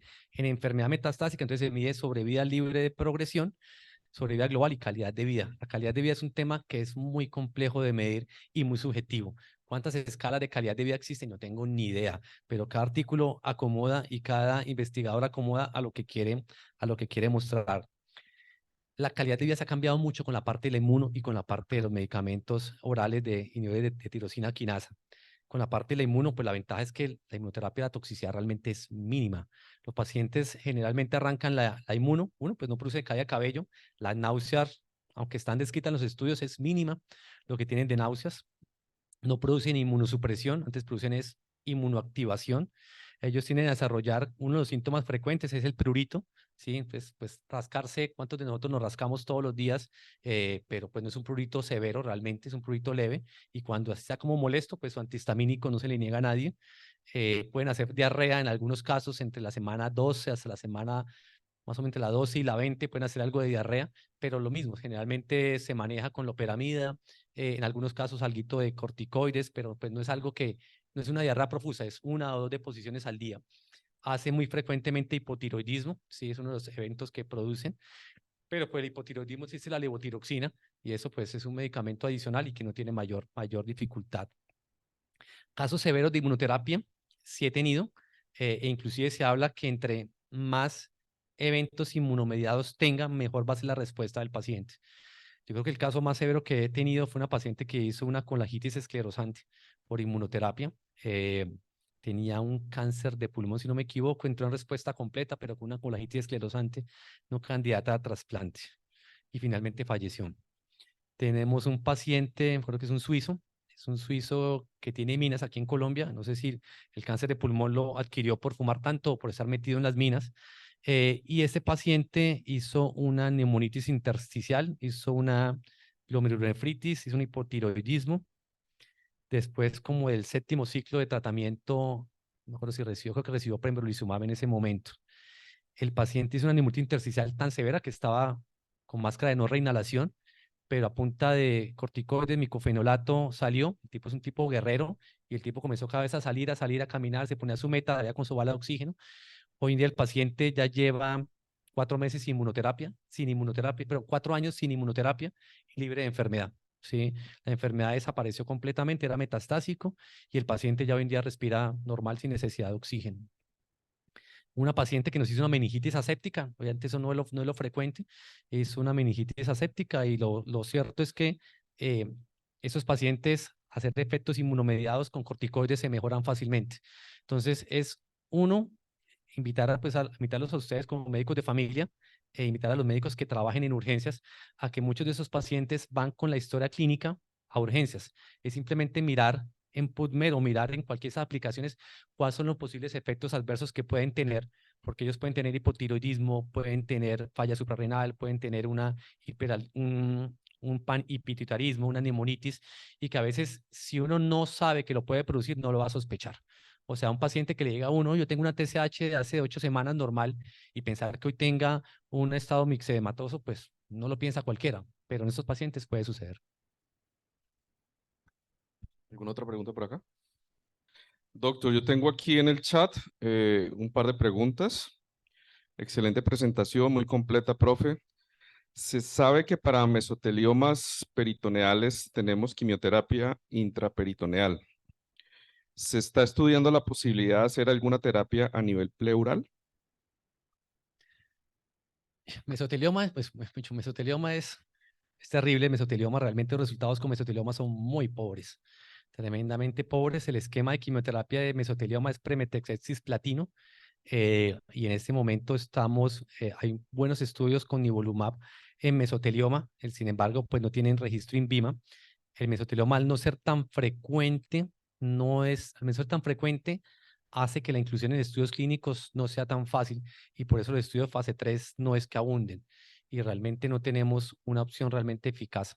La clave del mesotelioma es el cirujano, ¿sí? Cuando se puede operar. Si no se puede operar, la quimio lo que aporta realmente son por ahí 8, 12 meses por el mejor de los casos, tanto para pleural como para peritoneal. Ok, doctor, muchísimas gracias.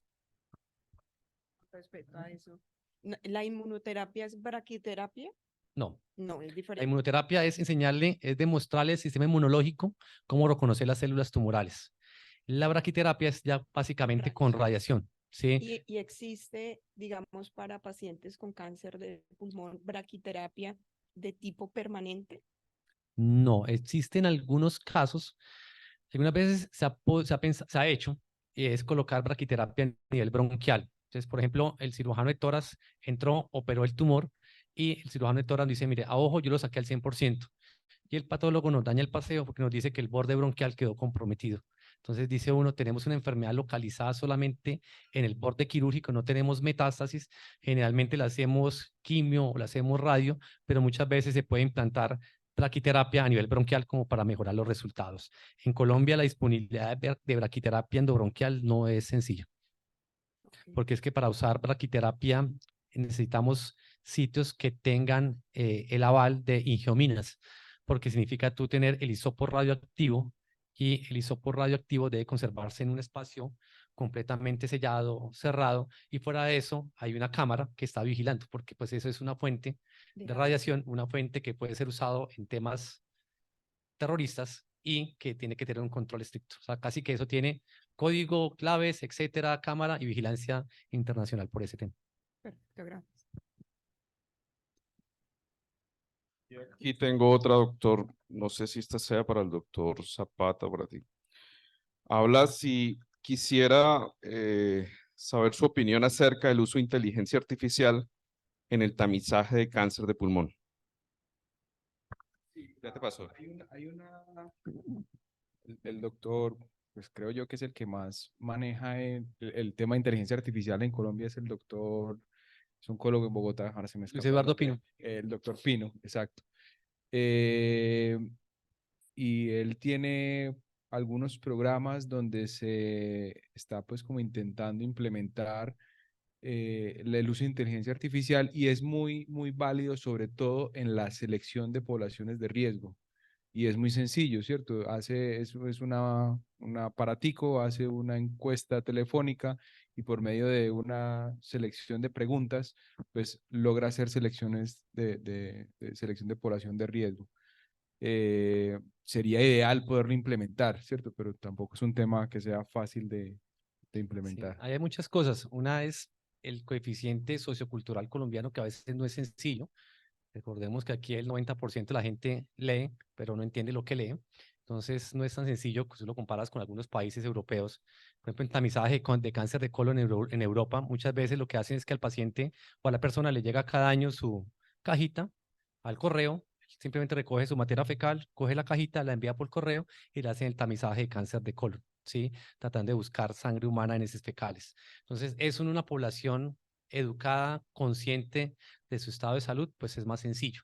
Pero aquí, si hacemos eso, yo creo que el 99.9%, incluyéndome a mí, probablemente bote la cajita y no me recoja esa muestra y la envíe para tamizaje.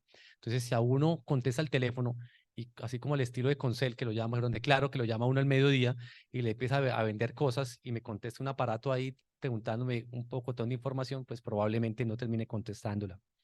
Adicionalmente, que yo creo que para el tamizaje, la población debe ser consciente de lo que le produce el cigarrillo. Yo creo que gran parte de la población que fuma no quiere hacerse el tamizaje. No sé cómo lo has visto tú en tu práctica, pero el que fuma generalmente no le tiene miedo al cáncer, ¿sí? O si le tiene miedo lo esconde y prefiere seguir fumando y no tiene una conciencia de lo que el cigarrillo hace en su vida. Entonces no sé qué tanto pueda servir. Yo creo que la inteligencia artificial va a cambiar el trabajo para todos nosotros. No sé hasta qué punto la radiología, la patología, para cambiar con la inteligencia artificial. Lo que uno ve es que la patología cada vez es más molecular, menos a ojo, y es posible que la patología pase lo mismo que sucedió con la bacteriología, donde hoy en día son equipos donde metes la muestra de sangre y el bacteriólogo lo que hace es supervisar aquellos resultados que no son como tan claros. Entonces, antes una clínica tenía, no sé, 50 bacteriólogos, hoy con uno solo es más que suficiente. Y no sé hasta qué punto la patología se va a hacer es, metes la muestra ahí, te hace el análisis molecular, te hace la inmunohistoquímica y te arroja un resultado. Y entonces el contexto humano no sé hasta qué punto va a cambiar un poco. Desde el punto de vista de la práctica clínica también, porque cada vez vamos a tener patologías, metes al sistema, al computador, y el computador te va a decir tantas terapias hay.